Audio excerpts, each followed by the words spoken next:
Hi y'all. Today I'm going to talk about the big lie about astrophotography. Now I've taken many close-ups of the moon over the last few years.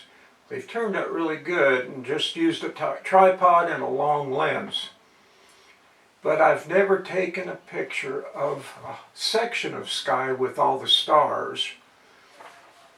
I just thought astrophotography was way out of reach for myself, considering the humble equipment that I've got. Some of the videos even make it really complicated sounding, like I'd need a special tracking tripod and maybe really wide lens, 8 to 14 millimeter. So I thought, well, that's something I'm going to put off to, maybe get some higher end equipment one of these days. Well, I discovered the other night, after thinking about it and thinking what would be my best lens, which of my lenses has the largest aperture, okay? First of all, I was thinking wide angle, but I don't have a wide angle lens that has aperture that's big enough. Then I finally thought, would my 50 millimeter actually work for, photography at night like that? Well, I asked ChatGPT and it said, yeah, a 50 millimeter lens with a large aperture like a 1.8, which I've got. Anything around there would be a large aperture, 1.8, 1.2, 1.4, even 2.0, 2.2, whatever, somewhere down there. So I used it, and I used it with a 50 millimeter 1.8 Yongnuo lens. It wouldn't have mattered. I could use the Nikon lens if I had it, but it wouldn't matter what brand of lens really, as long as it was relatively sharp. So to do this, and this probably will work on your Canon or your whatever kind of brand camera you got. The setup would probably be similar.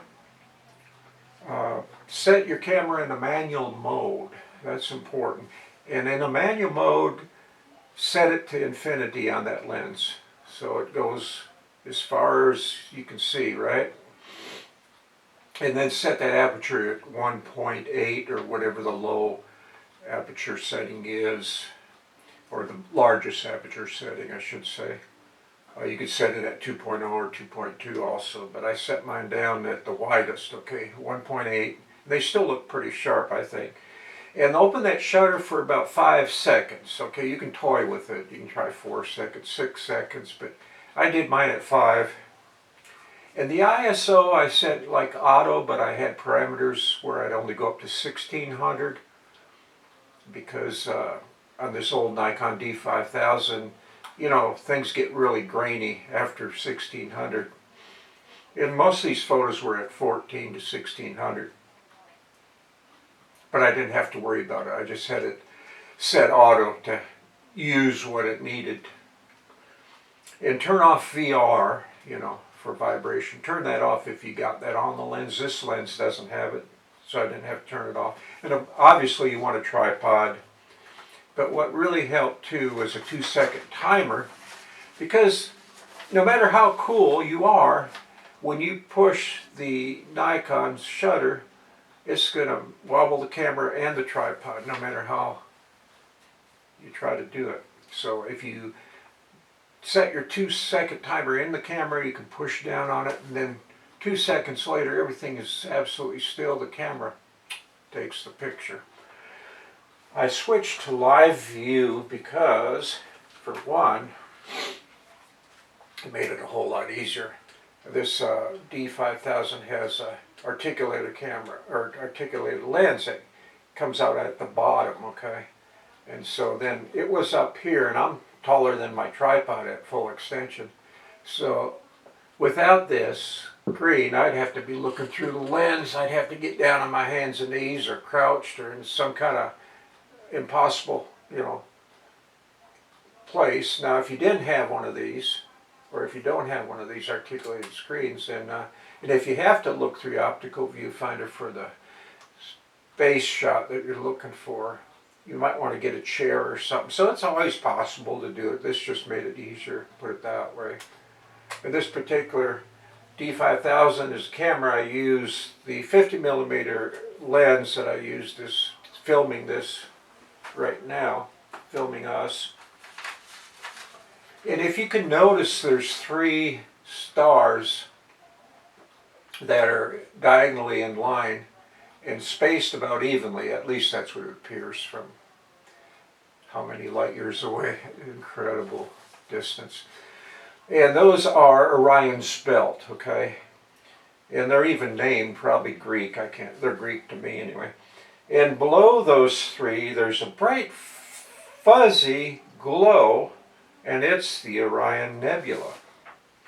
So I've had one photography class for a semester at university a couple of years ago, and I learned quite a bit about it, but unless you use it frequently, you forget. But the nice thing about photographing the sky is if you get a cluster of stars or a couple different clusters and all, you can send that photograph like I did to ChatGPT to verify what it is, and it says no doubt Orion's belt. So I was happy to know that I was picking up that. Okay, without further ado, I just wanted to stress the point that if you're waiting on better lenses or a better tripod or better camera, use what you got and try it. And it won't cost much to try it, just your time. And I think you'll be surprised that you can actually take some pretty decent astrophotographs with humble equipment, okay? And like this video if you like it, and I really hope that you subscribe to my channel so I can keep making these videos. And thanks for your time. I'll be here in another week or two, good Lord willing, and the creek don't rise. Thanks for watching. Goodbye.